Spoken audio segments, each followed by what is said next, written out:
Hello, everybody.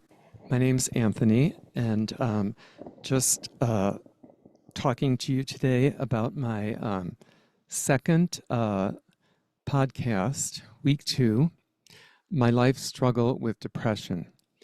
And so, thank you for showing interest if you are listening, and I hope that you're getting something out of it. For me, I get something out of every time I do something that's in the right direction for myself, right? I find that working daily on depression recovery is really the most important part of my life right now. Um, so, because here's one of the things that I started observing over the past few weeks. When I looked back at, it asks you how many, or there's some questions I've seen somewhere about, you know, the PQ9, and they ask you all those different questions. Well, there's other things that, a psychiatrist or psychologist will ask, like, well, how many depressions have you had? And blah, blah, blah. How many, how many times have you had to take meds for recurrent depressions? There's no way I would even know. I think I counted up about 29, but that's just kind of off the cuff. And if I start writing stuff down, it'll be a whole lot more. And I was freaked out when I started to see all of that information. So I don't really need to see all of that right now, because if I go too much into that, then the anxiety rears its head, and um, and that would just make me crash and burn. I don't need to do that. I've already done that. Been there, bought all the T-shirts, and but because what happens is when you are stuck, or when you feel like when you are in the depression, you are stuck, even though you don't know it, and you keep thinking. I kept having these feelings of, I keep feeling like I'm standing in cement, and my shoes, my feet won't move. I can't get out of it. And I think that's what made me understand really the depression again, and how that affects me. For some people, it's like a dark, dark day. For some people, it's like the clouds. You can't see anything in front of you. So I started looking at notebooks, because I am one of these people that writes a lot. And over the years, I have been writing since I've been, I don't know, 18 or younger, but I have most of my journals, and I'm going through them, and I am finding stuff I totally forgot about, but that's very important. And I think when you're a highly sensitive person, you really do need to start journaling and finding your patterns and finding out what's going to work for you or what's not. And just by writing it down, sometimes it gets it out of you, and it puts it on paper in a form that you can look at it and then kind of observe it. And you know it's a little different when you're than it being in your head and just going around there like a revolving door that you can't get out of. So it made me realize how many things that I've gone through. um, so it's important, it is important to write down the things that you need to write. But when I started to look at, you know the the major depressive episodes, I mean, I'm like, you know what? If I go through all of them, I don't know how long we'll be here, but in Chicago, place called Madigan's was my first job in the warehouse, helping them unpack the clothes, the dresses, the men's clothes. Got to see all the new stuff that was coming in, and that was kind of exciting.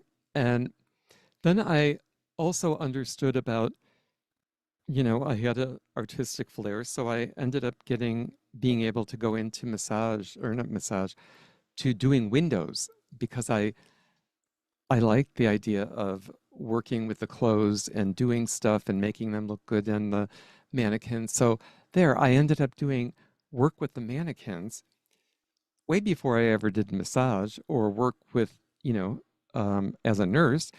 So I was already doing this work intuitively. But how I found out about massage and how I got into that was that about in the mid 80s, we were in Puerto Vallarta.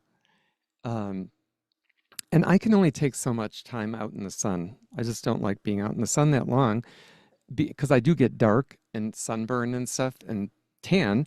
But I also, if it's too hot, I don't like it. I like to be in the water and feel refreshed. And so I started walking around the little town there and going into some shops, and I saw this beauty shop and it said that they had massage. So I'm like, all right, that sounds like something I'd like. So I went in there and checked it out, and then the lady told me to come back in an hour or whatever it was, and I said, okay. So I went back, and little did I know, she didn't tell me I was going to be having this blind person. It was a blind lady to give me the massage. And I was like, first I was kind of freaked out because I'm like, how is she going to know where she's going? Or she said, oh, don't worry, she's very good. You're going to probably have the best massage of your life.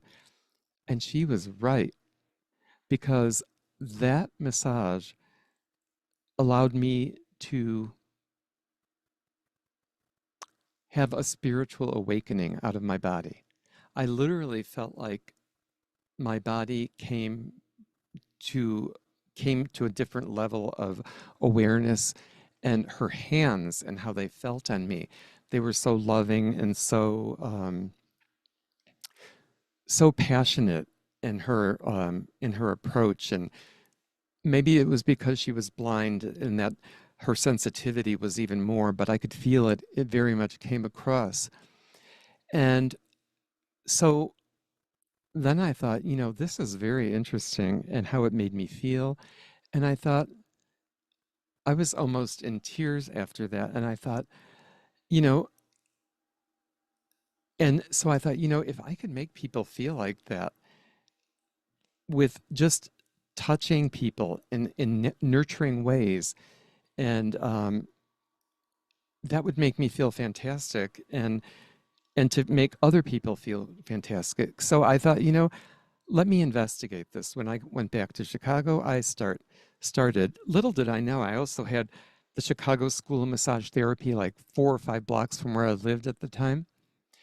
And so I started my investigation. I took one night, I took a day class on a Saturday. It was just a 3 hour or 4 hour class.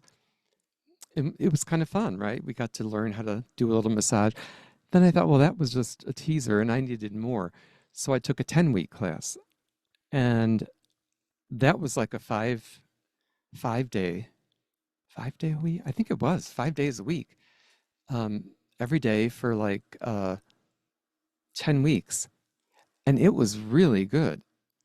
Um, so after that, I was like, I already started doing massage work and getting paid for it, and realizing that I'm going to get my certification in massage and neuromuscular and keep going. Well, I did. And in 1989, I got certified in massage therapy, again, way before becoming a nurse. And one of the things that happened to me is this was in 1990. Now, I was already having my own massage practice going, and I came home from work. Oh, so it was the day after Thanksgiving, actually, and I did work. I had clients to see on Friday, and I did. So after I came home from whatever people I saw, um, there was a few uh, messages on the machine, and one I listened to, and it was a woman, social worker from San Francisco, and I was like, "What?" And she said her name was Miriam, and she's calling from San Francisco, um, something to do with my younger brother. So I was like, "What?" Now, my brother had been estranged from the family for many years. No one knew where he was, what was going on. He had a falling out with my parents, and everything kind of went to hell in the handbasket, so to speak.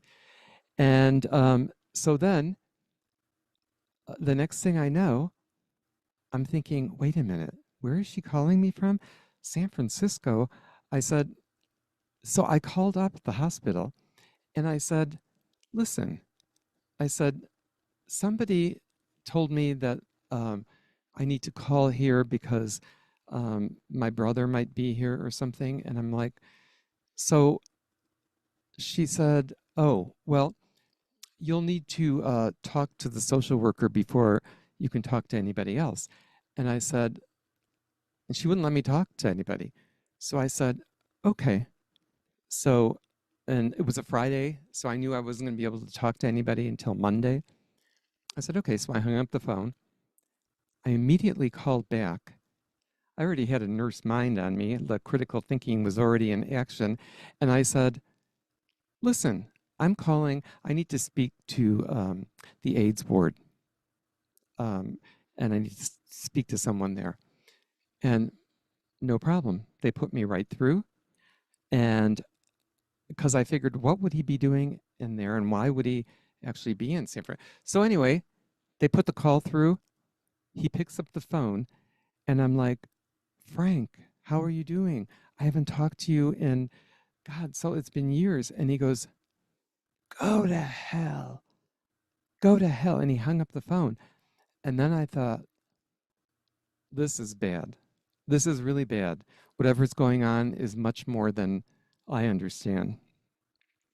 So then, after that little episode, I called back the AIDS ward, and only this time I asked them for the, I needed to talk to the charge nurse and whoever the nurse is of my brother, Frank.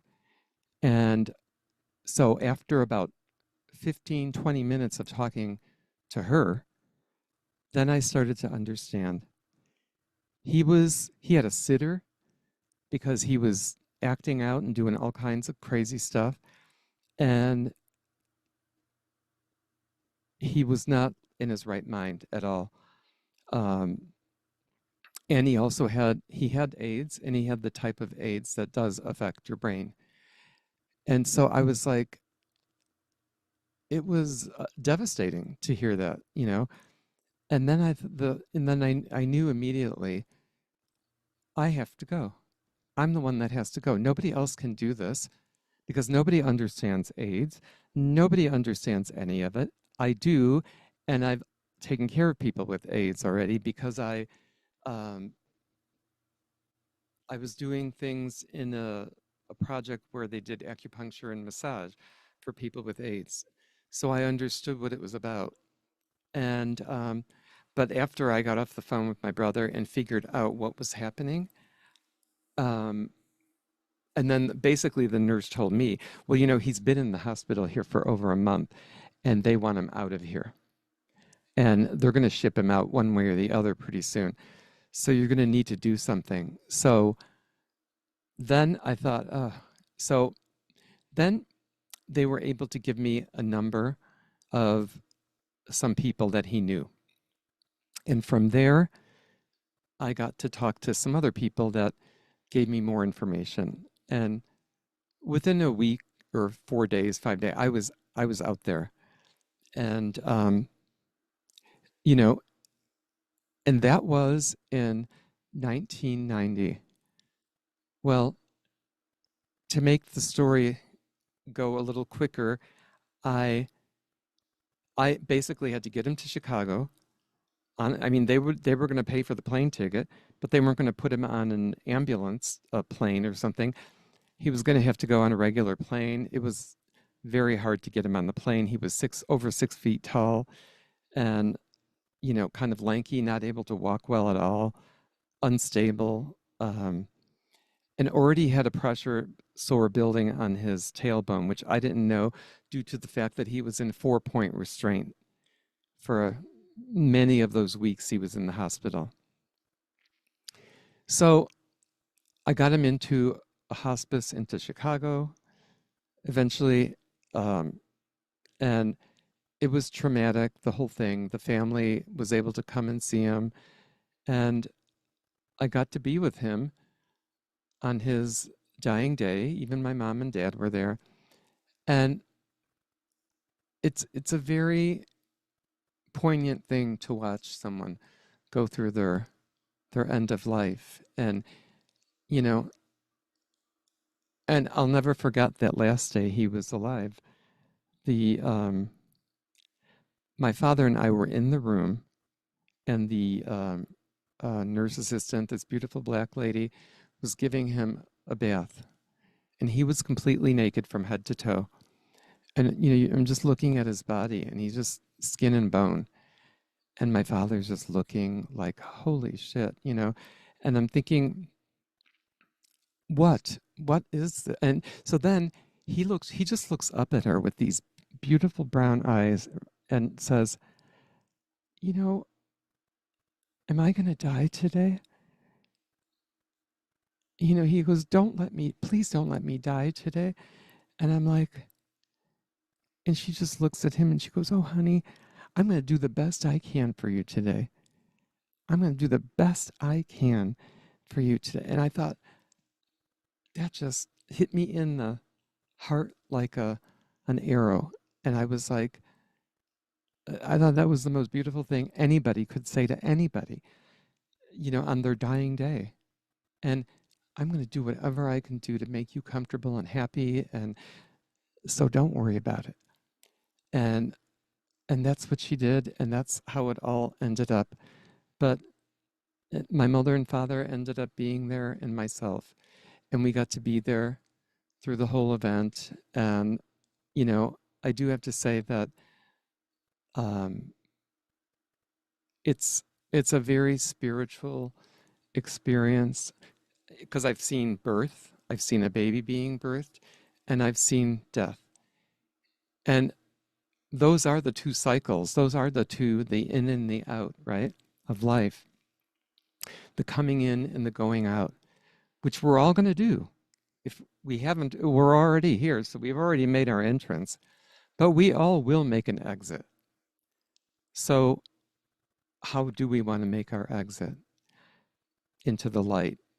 Because I don't believe that there is a bad place to go where you're persecuted, and the next place is into the light and into a higher level of transformation. Um, but so I was going to continue on, but I think I'm going to stop there because it was a big deal to watch that and to experience that and to understand it and to understand how I felt about it. And I think the biggest impact that it made on me was that I had my hand on his arm like that, basically, and I could feel him coming out of his body.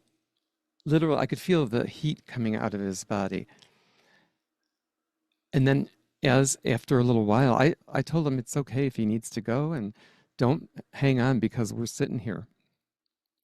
And then I felt him started to go, and then I felt him come back into his body, and like he was afraid. And I mean, who the hell wouldn't be afraid? It's a fearful thing when you don't know death.